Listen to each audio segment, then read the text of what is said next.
Bonjour les amis, aujourd'hui la signification de la pluie qui ne cesse de couler, de tomber dans notre beau pays de France, causant parfois localement des dégâts dévastateurs. Dans la Bible, la pluie est symbole de la bénédiction et de la faveur de Dieu pour son peuple. Elle dit aussi que la vie d'un enfant de Dieu doit être comme un jardin baigné par la rosée. Le désir de Dieu est que nous vivions dans la joie et dans l'abondance. Au commencement, Dieu créa les cieux et la terre, Genèse 1:1. C'est la Trinité de Dieu, Père, Fils et Saint-Esprit réunis. La parole de Dieu s'est faite chair, sa parole s'est incarnée en Jésus-Christ, parfaitement homme, parfaitement Dieu, qui est mort à la croix, son sang a coulé et a été répandu pour le pardon des péchés de ceux qui l'aiment. Aucune autre religion ne dit cela. Il s'est abaissé de son statut de Dieu, omniprésent, omnipotent, omniscient, à celle d'un simple mortel. Il a été envoyé par son Père pour le réconcilier avec son peuple, le peuple de Dieu, Jean 3,16 dans la Bible. Dieu a conduit les temps et les circonstances pour envoyer son Fils unique, le Christ, sur la terre à un moment très précis voulu par lui, au temps de l'Empire romain. Cette première venue a été annoncée dans la Torah par les prophètes 8 siècles avant sa naissance, par plusieurs écrivains de la Bible vivant à des époques différentes dans la frise chronologique de l'histoire de l'humanité.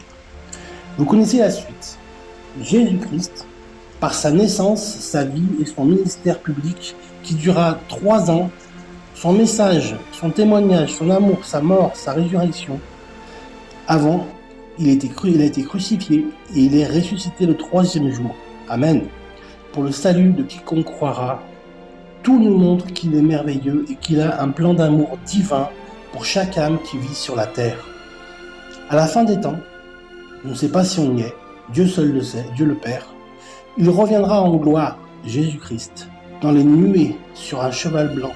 Il apparaîtra au son de minuit et de la trompette avec une myriade d'anges pour venir chercher son épouse, l'Église universelle, les chrétiens de tous les âges réunis, afin de juger les vivants et les morts. C'est ce que nos contemporains appellent le jugement dernier. Les écluses des cieux seront alors fermées définitivement. Le salut ne sera plus possible. Alors, mon ami, la pluie du Saint-Esprit aura alors cessé de couler. Les cinéastes et les metteurs en scène de notre temps déforment les saintes écritures pour écrire des scénarios improbables et complètement faux, qui déforment la vérité biblique. Je t'invite à lire le livre de l'Apocalypse, chapitre 22, verset 12, et plus généralement tout le livre de l'Apocalypse, le vrai scénario de la solution finale, de la solution finale de Dieu, y est relaté. Jésus déclare « Voici, je viens bientôt, et ma récompense est avec moi, pour rendre à chacun selon que sera son œuvre. » Alors mes amis, aux yeux de Dieu, si tu es précieux pour lui, tu es précieux pour Dieu.